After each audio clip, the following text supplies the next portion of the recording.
Who stole the cookie from the cookie jar? Hello, welcome back. I'm trying to get this in before midnight. I meant to record a video a lot earlier today, and then I got sidetracked, and here I am. Just thinking about how people come and go in life, and I know I've talked about this before, even very recently, but it's been on my mind with just everything going on, and people that were once really good friends just walking out of my life, and then me not trusting people anymore, and me being depressed, and all that stuff. And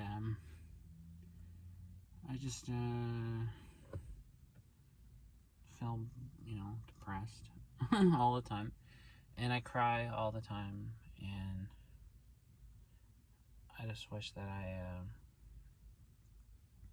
could get over it. I could get over myself. I wish.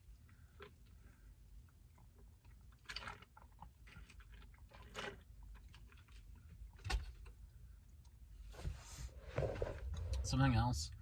I read a Dean Koontz book today, and I'm shocked because it was actually a really good book. I've read some Dean Koontz. He has a really weird name. Novels before, and I wasn't really impressed. I didn't really like them. And then I read this one today. It was very short. It was like a 200-page book. So I read it one sitting, and it was really good. And so I've decided, you know what? Based on how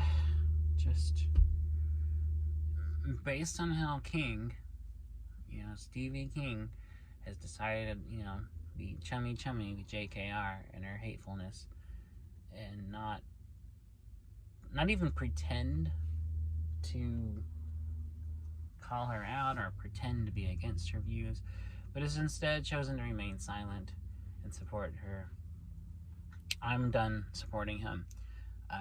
As of very recently, I've stopped reading Stephen King. I'm not going to be reading any more Stephen King. Yes, I read a couple of Stephen King books this year. No, I will not be reading any more Stephen King books after this.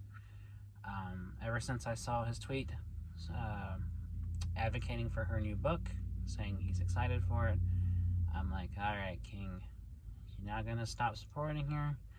I'm going to stop supporting you. So no more Stephen King for me.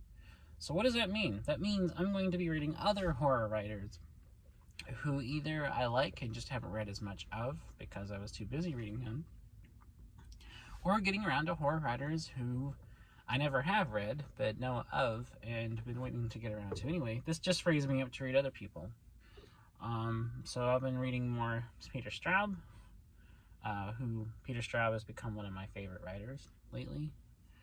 And then I'm like, I haven't really liked Koontz before, but I'm going to give him a shot. And then I read The Voice of the Night earlier, and was like, hot damn, this is a good novel. It was genuinely suspenseful, and it had a genuinely creepy premise, and its execution was really well done. So, congrats, Dean. I'm going to read some more Dean Koontz. And then I want to read some more writers. Either writers who I've only read like one or two books by, like Graham Masterton, and books that I've been wanting to get around to, like The Girl Next Door by Jack Ketchum, that I just never got around to. So this, it frees me up to read, other writers that maybe, I have to devote a little attention to.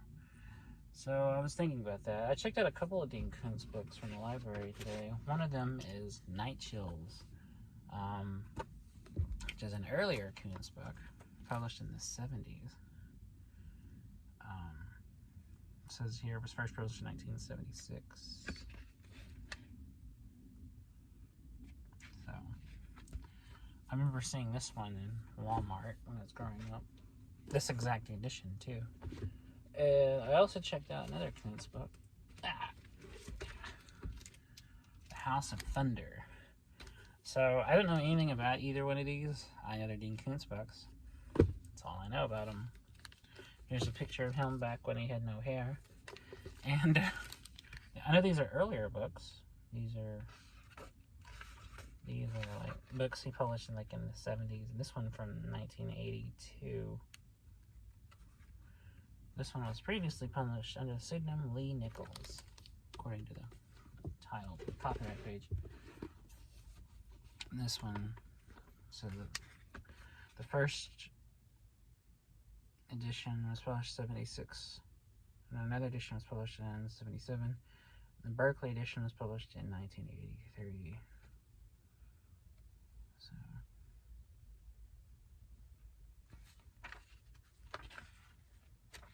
So looking forward to reading more Dean Koontz. I'm going to get more into reading his stuff. And then there's other writers I need to get around to reading, like Bev Vincent, Tim Wagner, Christopher Golden, people like that who write horror and other things.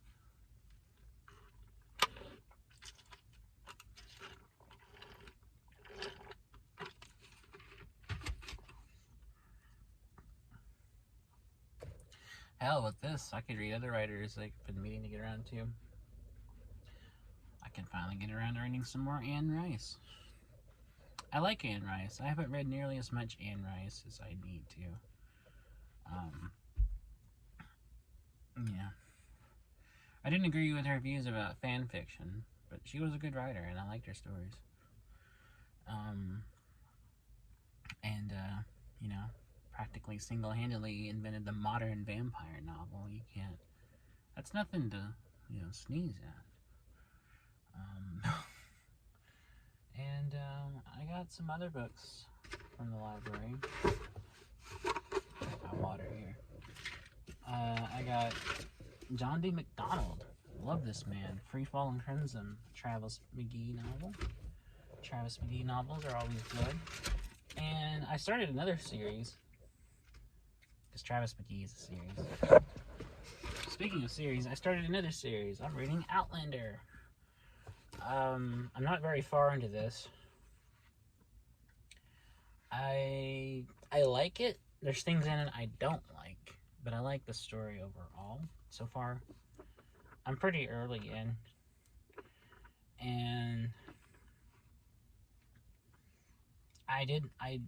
what I didn't like is I didn't like how our main protagonist first meets the, you know, the love interest guy who is, you know, like her husband's like great-great-grandfather or something. I didn't like that first thing he does is try to like assault her. I was like, yikes. That's a hell of a way to start off your character interaction. But I'm really early. I'm just to the point where she has gone back in time to 1743, apparently. And she's riding with like these Scotsmen. So I don't... That's all. I'm just to that point. Like, I'm just now to where she crossed over into the past. So pretty early in. It's well written. Dana Gabaldon.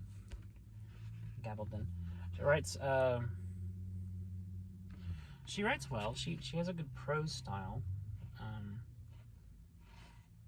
She can communicate a thought, unlike me. And it's the same thing with Koontz. He writes good prose. I just don't like some of the characters or plots in some of his stories. But as a writer, he actually does write really good prose. I like his style. And The Voice of the Night was a combination of good story and good prose.